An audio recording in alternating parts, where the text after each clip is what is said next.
So my plan is to record you and to take your pictures a lot. And then we'll see what kind of a storyteller you are. I hope I don't ramble. Well, I won't ramble. I can always, I can de-ramblify you. Have you ever eaten at the county seat? Oh, yes. Lots of times? Lots of times. Well, that's okay. Well, here, I'll give you a hand. That can't hurt. That way, you know, I don't want you to fall. No, I don't want to. You probably don't bounce so well anymore, right? No, that's right. How old are you? I'm going to have a birthday November 9th. And I'm going to be 92. Well, that's getting up there. Isn't that something? What year were you born? 22. 22? Uh-huh. So 1922. That's something. At noon on the day I was born. Was it a rainy day? I don't know. You don't remember? I didn't hear that. So where were you born? In Strattanville. Okay. When you were a kid, did you ever get in trouble? No, I don't remember getting in trouble. One thing that was dramatic for me, there were gypsies traveling. They'd come in a great big old car just loaded with children, and I was very afraid of gypsies. Why? I think we had stories that gypsies would take children. I've heard those stories, right? And they would come into Strattanville and they would park somewhere, and then they'd get out of the car and maybe go to a grocery store. Okay. One day, I remember, my grandmother had made me a red cake, and I loved that cake. And my mother said, would I please go to the store and get a loaf of bread? So I was old enough to do that. How old were you? I think I might have been only 7. Okay. And I put my red cape on, and the store was just a matter of about 4 houses between where I lived and the store. And sure enough, this great big car pulled in near the store, and I saw that load of gypsies, and I didn't know whether to go back home or go ahead to buy my bread. So I did go on my way, and when some of them started getting out of their car, I turned around and ran as fast as ever I could. And our house was the second floor of my father's business. Okay. What was your father's business? He was an automobile dealer. Oh, okay. But I ran so fast that my tape came off. And I thought, oh, they're going to take my tape. So my grandmother lived with us, of course, and she had made this beautiful tape. Okay. So I ran into her bedroom and hid. I don't know why. But after all, I was safe. They didn't take me. Well, that's good. And did you get your tape back? And someone went out along the sidewalk and got my tape. Oh, okay. So how do you spell Lou? L-O-U. Oh, okay, like a boy's name. I'll tell you, there's more to it, but my name is really Lou Emma. Lou Emma? I would have gone with Louisa. Because that was my one grandmother, was Lou Emma. My name's really Alice, Lou Emma. Oh, Lou Emma is one word? Mm-hmm. L-O-U-E-M-M-A? Yes. Huh. You're the only Lou Emma I know. Has anybody ever called you? Lou Emma, come here. Nobody has ever called me that. They always call you Lou. Except if somebody wants to be funny, they'd call me Lou Emma. You know. And what was your first name again? Pardon me? What was your first name again? Alice. Alice. But no one ever called you Alice. When I grew up, I had both names, like Alice Lou. Oh, okay. And so that's what I would hear. But your parents, did they call you Alice? They called me Alice Lou. Oh. So your father sold cars. Yes. What kind of cars? Well, when he built the building, and the first automobiles he sold were Willys. Oh, yeah. And Willys nice. And I suppose he had a hard time of it during the Depression. Nobody had any money. Yes, as it was okay right then, at the beginning, but it became a hard time. Yes, it really did. Overland was another car. Oh, yeah, that's the name I remember. He once sold Studebaker. Oh, uh-huh. That was... So was he in the car business a long time? Yes. Yes, he was. But I was born at noon in this house. Okay. But then I wanted to tell you right at the corner in front of that white porch, there was a bell, and that was the fire bell. Oh, on this building, the old yes. two-story building? Yes, the old. What was in that two-story building? The front of it was like a general store. They even had clothing, and not groceries so much, but it was sort of a general store. But I was going to tell you about the fire that destroyed the house. Oh, yeah. Uh-huh. Mm. Well, one day that bell started to ring. Well, everybody rushed there because a fire meant everybody had to, it was a bucket brigade. And you would see those men passing those buckets. Mm-hmm. But I don't know where the water came from.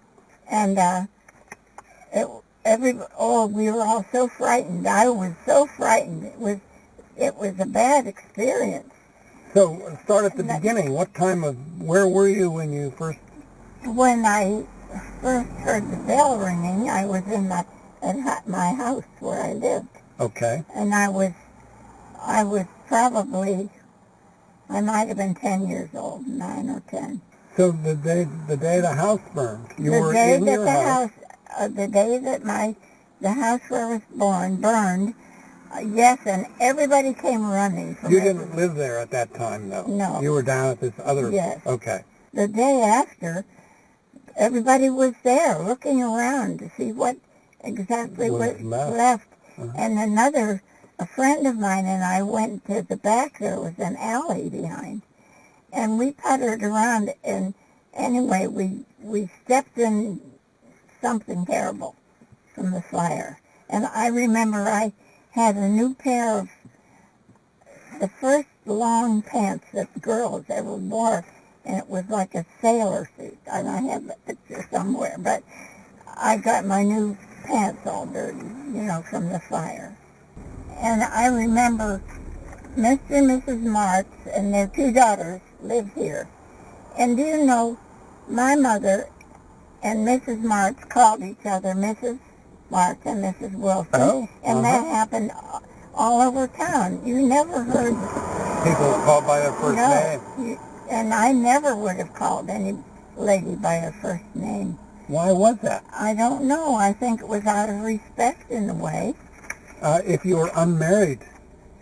If you were unmarried, you'd say Miss, yes. Miss Wilson? Yes. Can I help you, Miss Wilson? Mm-hmm. This was my father's garage. Yeah, it looks like they might have just covered it with siding. Yes, and the back didn't look like that. Got it. Now, this is the way it really looked. And this was the door to that's where I lived. Okay, on the second floor there. When we moved from that house. Uh-huh. And my father... So right up there. Yes, but... Did they build it? My dad. Okay. I don't know what was there. It was special built as a garage. It was. And car dealership. And in the back was this great big hall for the extra automobiles. Mm-hmm. And the brand new ones would be in the windows. Well, under this garage, under this big back storage, was the shop where they... Oh, so you'd pull around and go in down there. Well... So this is all very grand. It was, and you see, that's a very big, we had a very big home. Yeah, you were rich. Well, people thought we were, but I guess not. But this was a vacant lot, and in the winter, anybody who had a truck would go out, and they'd have help, and they'd put the snow in the dump trucks. Put all this snow here. Oh, they'd just dump it there? Yes, so my dad would help me build a tunnel. Good. And because he'd bring the shovel, and oh, that was wonderful. I could get in, and all the children who would come to play with me, we would be inside like an igloo. Right. See what it says, Willie's Night? Overland, and look at the old gasoline pump. Yep, right. When I got bigger, I could pump a little bit of gasoline, but I wasn't very tall.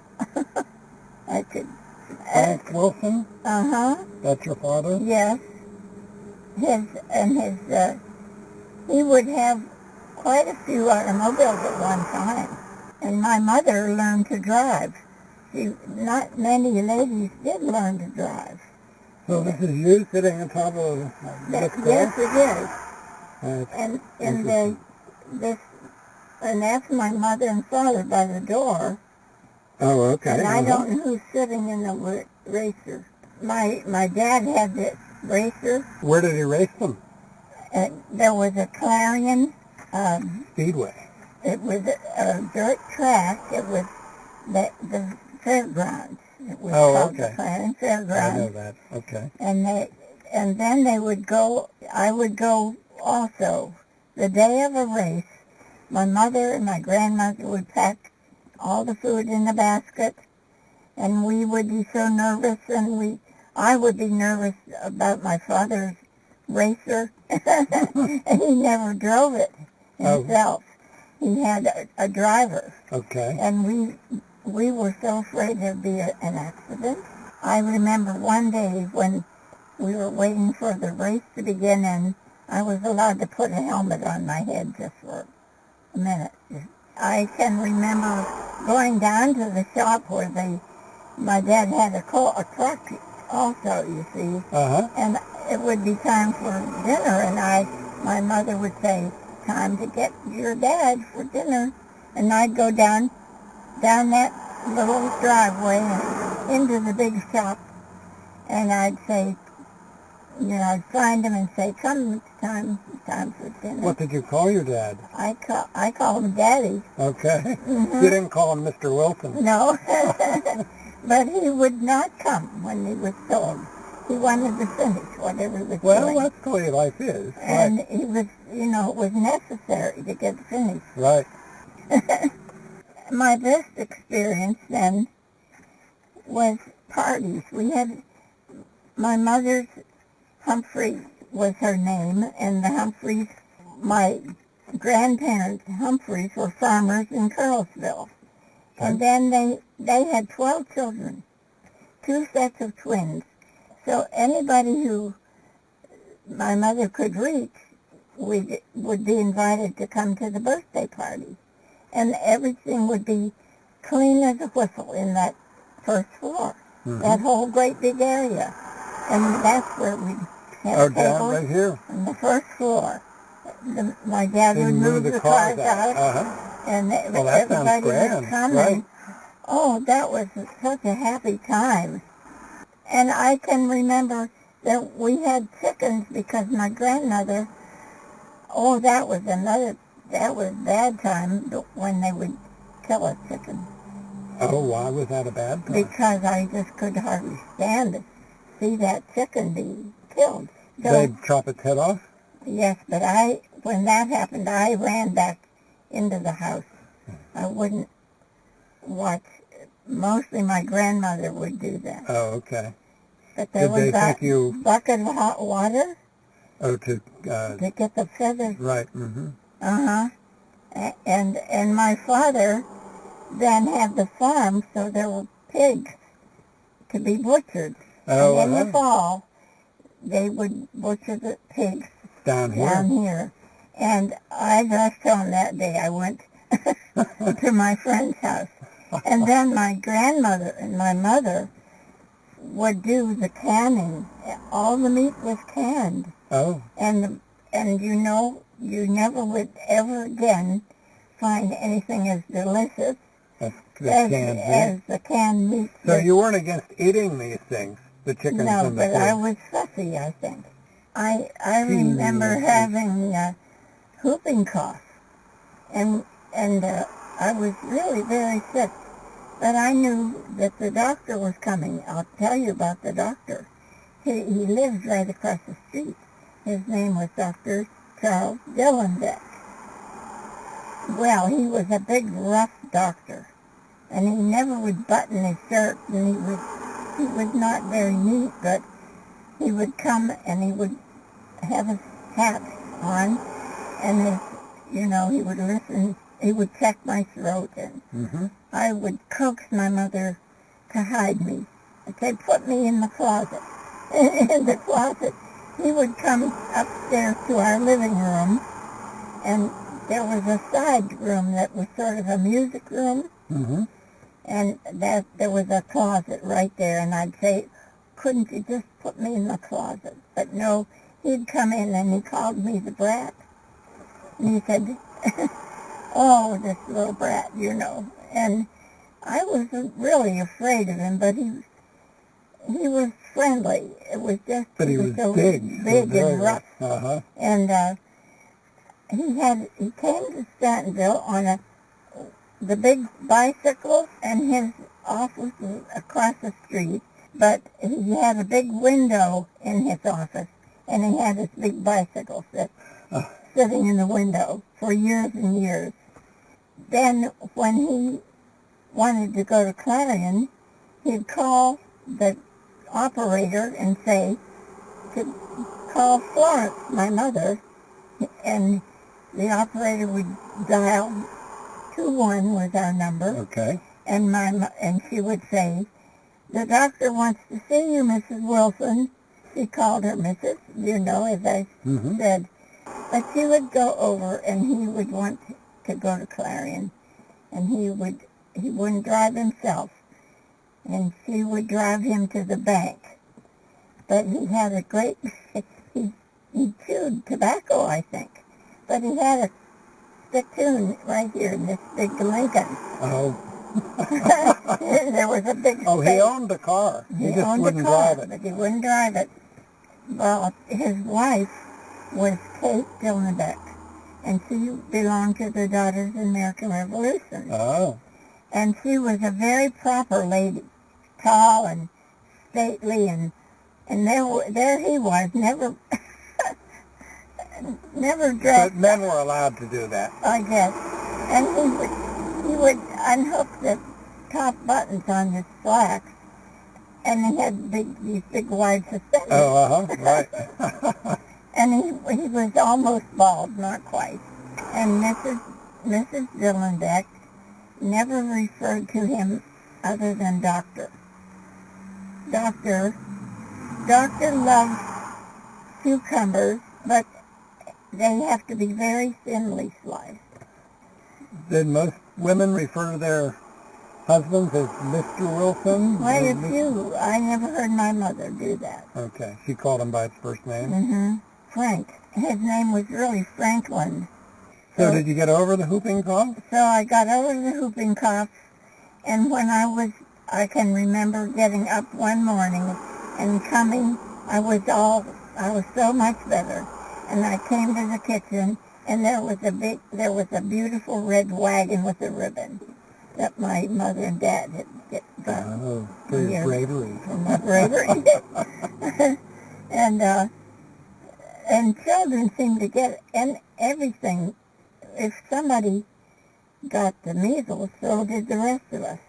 It was different times. The schools weren't warm, and they weren't all that sanitary. And tell me what you had. I had the measles, and this little girl who lived beside me got the measles.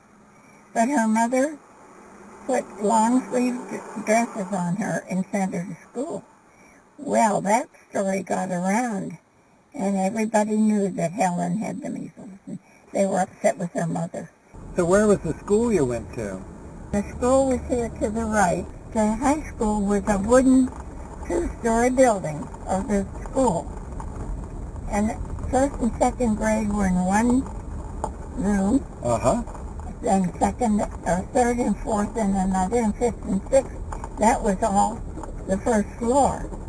Then upstairs were seventh and eighth grade. The school had a bell, so the bell rang for school. That was different.